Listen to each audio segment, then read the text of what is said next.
Hello friends, అందరికీ నమస్కారం. Telugu life story వింటున్న ప్రతి ఒక్కరికి థ్యాంక్ యూ సో మచ్. అలాగే విశ్వానికి కృతజ్ఞతలు. మీరు ఇప్పుడు ఒక మంచి సినిమా చూడండి. ఆ సినిమాలో ఏడుపులు, అరుపులు, ఫైటింగ్, కరుణ, జాలి, దయ ఇవేవి కాకుండా కేవలం కామెడీ మాత్రమే ఉండాలి. ఇప్పుడు చెప్పండి, ఇవన్నీ లేని సినిమా ఏదైనా ఉంటుందా అని మీ మనసు పరిపరి విధాలుగా ఆలోచించడం మీకు తెలియకుండానే మొదలుపెట్టింది. ఎందుకంటే అందరికన్నా తొందరగా ఫాస్ట్‌గా ఉండేది మీ మనసు. యెస్, మీ మనసు మీకంటే ముందుకెళుతుంది. దాన్ని కంట్రోల్‌లో పెట్టుకోండి. ముందు దానిని మీ కంట్రోల్‌లో పెట్టడానికి ప్రయత్నం చేయండి.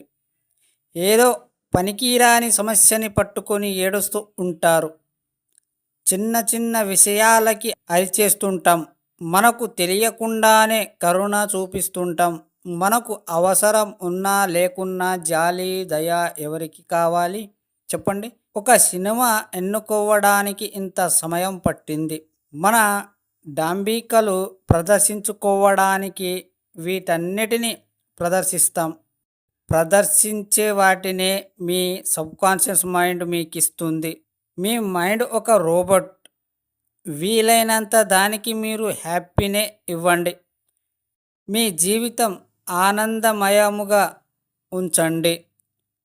నీ మైండ్ని ఏదైతే అలవాటు చేస్తావో అదే పని చేస్తుంది. ఇప్పుడు ఫర్ ఎగ్జాంపుల్ మీకు చిన్న లాజిక్ చెప్తాం, మీరు అర్థం చేసుకోండి. కొందరు విషయాల్లో ఏదైనా ఒక సమస్య వచ్చినప్పుడు వాళ్ళు తాగితే కానీ వాళ్ళ మైండ్ కంట్రోల్లో ఉండదు. ఎప్పుడైనా చెప్పారా మీకు ఇలాంటి? ఒకసారి అడగండి, ఎవరైనా డ్రింకింగ్ అలవాటు ఉన్న వాళ్ళకి ఏదైనా ఒకళ్ళకు ప్రాబ్లమ్స్ వచ్చినా లేదా ఏదైనా ఒక సమస్య వచ్చినప్పుడు వాళ్ళకు డ్రింక్ చేస్తేనే వాళ్ళకు ధైర్యం వస్తుంది. అలాగే డ్రింక్ చేస్తేనే వాళ్ళకి ఏదో ఒక సొల్యూషన్ వస్తుంది. డ్రింక్ చేయలేకపోతే వాళ్ళకి ఏదో భారంగా అవుతుంది అంట. ఇప్పుడు అలా ఎందుకవుతుంది అంటే, వాళ్ళు అలాగే అలవాటు చేశారు కాబట్టి. మీరు తాగకు డ్రింక్ అలవాటు లేని వాళ్ళు, సమస్యని క్లియర్ చేసుకున్న వాళ్ళు చాలామంది ఉన్నారు. నువ్వు ఏదైతే నీ మైండ్‌కి ఇస్తావో, నేను తాగిన తర్వాత నేను ఏదైనా సమస్య క్లియర్ చేయగలను అంటే, నువ్వు అదే రకంగా నువ్వు అలవాటు చేసున్నావు కాబట్టి అలా అయిపోయింది నీ సబ్‌కాన్షియస్ మైండ్. ఒకటి గుర్తుపెట్టుకో, నీ మైండ్‌కి ఏదైతే ఇస్తావో అదే తీసుకుంటుంది. నీ మైండ్‌ని అలాగే నీ మనసుని నువ్వు ఏ రకంగా పెట్టుకుంటావో, నువ్వు ఏ రకంగా ఆలోచిస్తావో అదే రకంగా వస్తుంది.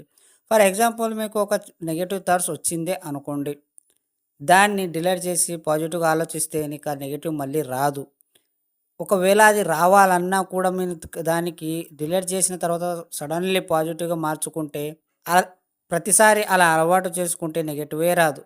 అర్థమైందా? స్టోరీ అర్థమైతే మీరు ఏదో ఒకటి చెప్పండి. స్టోరీ విన్న ప్రతి ఒక్కరికి థ్యాంక్ యూ సో మచ్.